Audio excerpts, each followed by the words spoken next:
So good morning everyone. So our topic is about the chapter 11, which entitled Soil Analysis, Tool Marks, Casting and Molding. So first, what is soil? So soil consists of plants, mineral animals, matter and tiny particulates of synthetic products such as cement, paint, glass, asphalt, and so on. Soil contents are important and they differ from one place to another.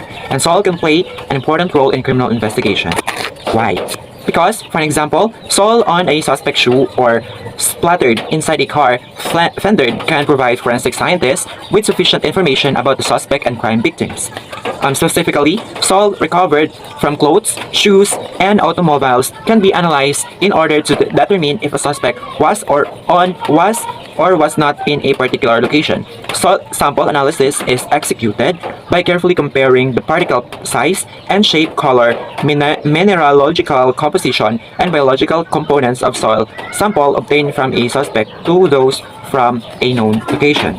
So, collection of soil samples. Soil samples collection depends on the circumstances of a crime, that is, indoor scenes can differ from outdoor scenes in terms of the type of evidence recovered and the way in which these samples are collected. Number one is the indoor scene.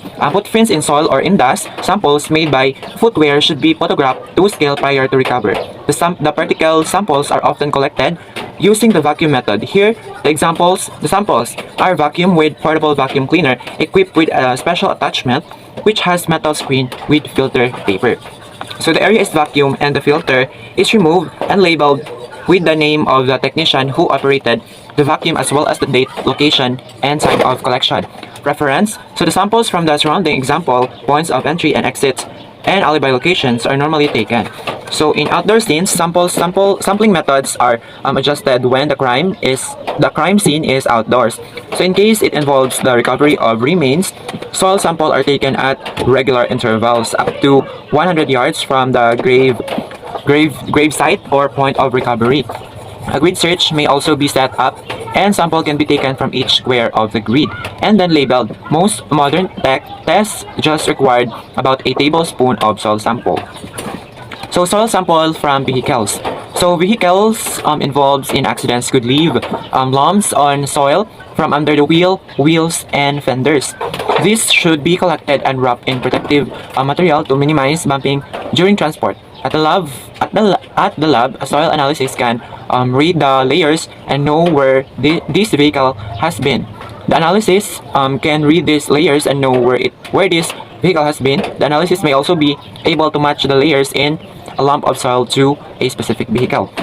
So soil samples from clothing and footprints. So this should be collected intact and no attempt should be made to remove soil from clothing, footwears, or tires. If such items can be removed intact, they should be placed in a proper bag or in a druggist fold and then placed in proper bag. So next is laboratory test for soil sample. There are several laboratory tests that can be done to examine a sample. Number one is material content. So material content is determining the ratio of mineral and organic content. So number two is electron microscopic examination. Number three, density gradient tube method. Number four is using heat to test the point at which the sample undergoes an exothermic reaction or an endothermic reaction. So exothermic reaction is the sample essentially burns and releases heat, and endothermic reaction, the sample absorbs the heat. Number five is nuclear resonance and mass spectrometry. So here are the steps in analyzing soil sample. Number one is visually and microscopically inspecting the soil to make determination related to consistency, acidity, mineral content, and color. So number two is looking for foreign objects such as plant materials, example like leaves, or animal materials, example hair, nails, teeth. For instance, finding evidence or beachfront sandy soil on the carpets of a suspect cars can contradict his statement that he had never been to the beach on the day of the crime in question was committed. And furthermore, forensic chemical analysis can determine whether two samples are the same. Chemically properties using XRD, the criminalist can examine and compare the minerals present in soil samples. So let's proceed to tools. So tool marks. When tools such as pliers, screwdrivers, hammers, and wire cutters are manufactured, the imperfection embedded on the tool surface, these patterns are unique for each tool. This means that when criminals use a specific tool at crime scene, the tool marks left behind can be analyzed by forensic units. So kini daw ang mga tools kay murag nang kanang mga ebidensya ni siya kanang magamit og ebidensya kanang. So what are the tool marks? Tool marks are impression or marks produced by a tool or instrument on a receptive surface where the tool makes contact with the surface with sufficient impact to create an indentation. The pattern of the tool is permanently reproduced on that surface. Characteristic of tool marks. Naay duha ka klase na tool marks. Namely, the class characteristic include its general shape, the type of impression in its general dimensions.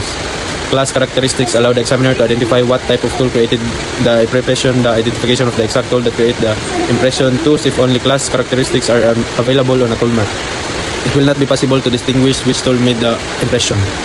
So types na duha ka types of tool marks ang bolt cutter o individual characteristics on bolt cutter. So occurs as the tool is dragged across the surface, resulting in tool marks comprising a series of striations running parallel to each other, following the direction of the drag. For example, such impression are created by cutting a given material with a knife by slipping a key across the door of a vehicle, or by cutting an electrical wire using a pair of pliers. So ang bolt cutter kay dagag kuan ba kanang dagan o magamit, pwede siya pang wire or kanang sa padlock, pwede abrihan nga. So kanang sa evidence submitted in a tool mark cases may include tools such as those. Ang number 1 is bolt cutters, number 2 is scissors, 3 saws, knives, number 4 knives and box cutters, 5 screwdrivers and chisels, and the last number is crowbar, tire irons.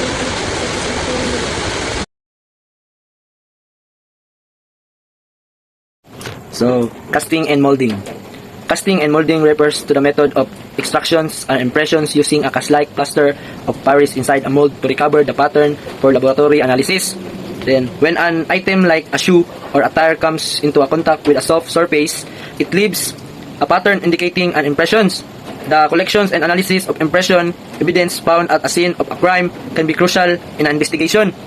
Then, the major types of impression evidence are as follows: tire tracks, shoe prints, tool marks, and marks found on the fire bullet. Impressions can be found in various surface, blood, dust, mud, and carpet. Collecting these impressions is a specialized forensic task because, unlike a hair or bullet, an impression cannot just be packaged and taken back to the lab. Moreover, impression evidence is fragile, thus there is a need for the forensic science to retain as much information as possible when collecting impression evidence. Casting is the process used to replicate 3D prints or marks. It is used to obtain the exact replicate of tire tracks, tool marks, shoe prints, and sometimes teeth.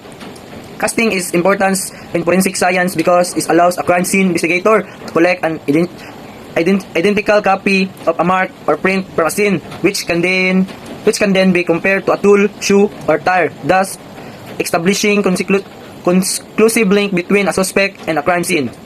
Then, procedure of casting. Casting. So, the step below outline the proper casting procedure. So, number 1 is take a photograph in measuring the impression. So, mag-take ka o photograph kahit makita na to, then mag-measure ka.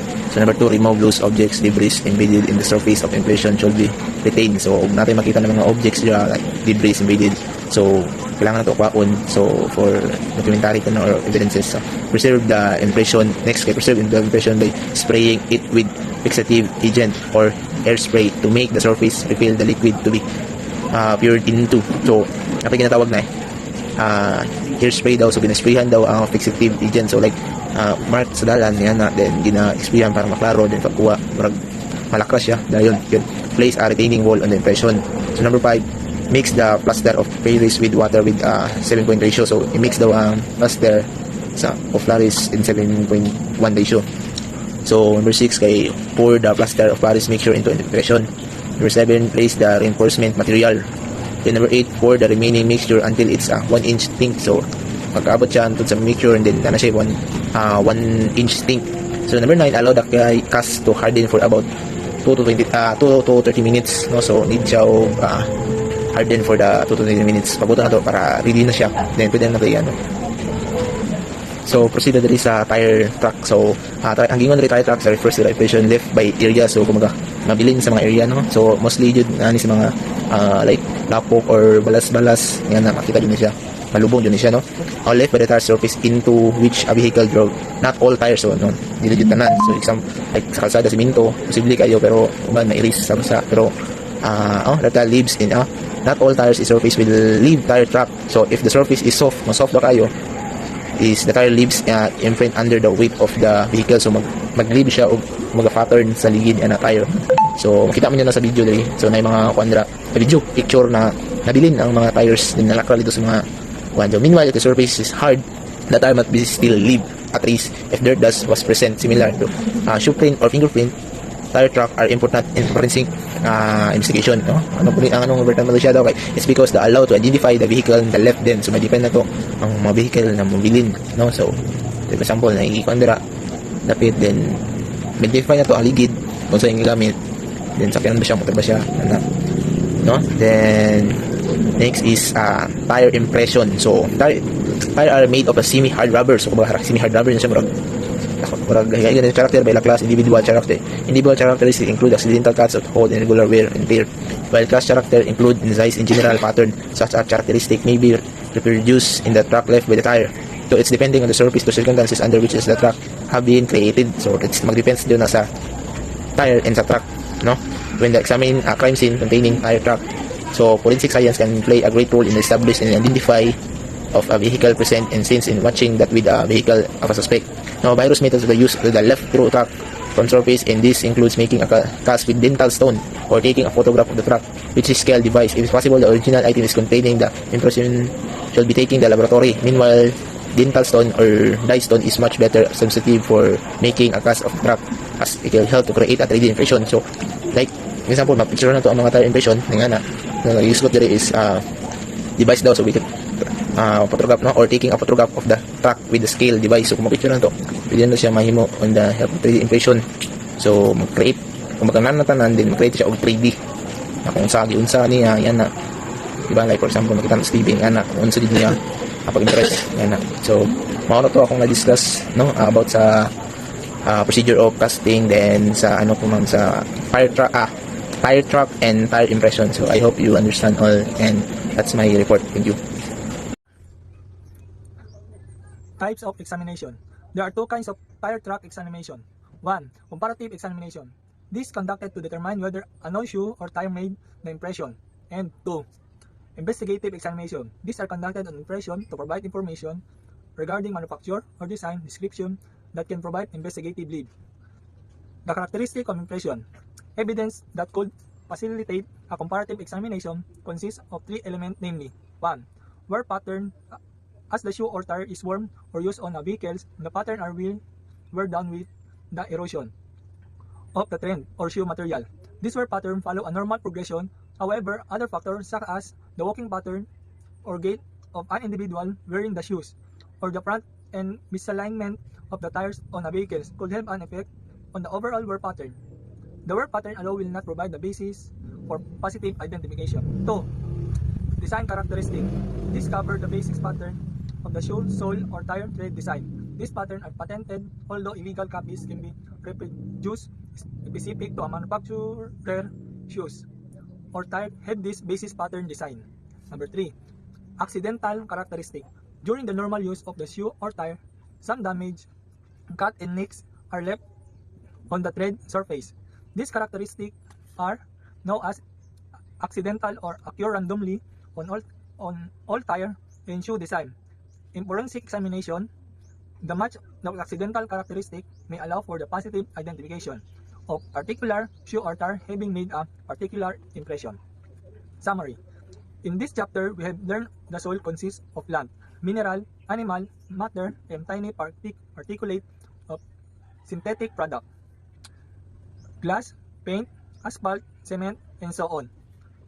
Soil sample can be found indoor, outdoor, inside, vehicle, and in victim.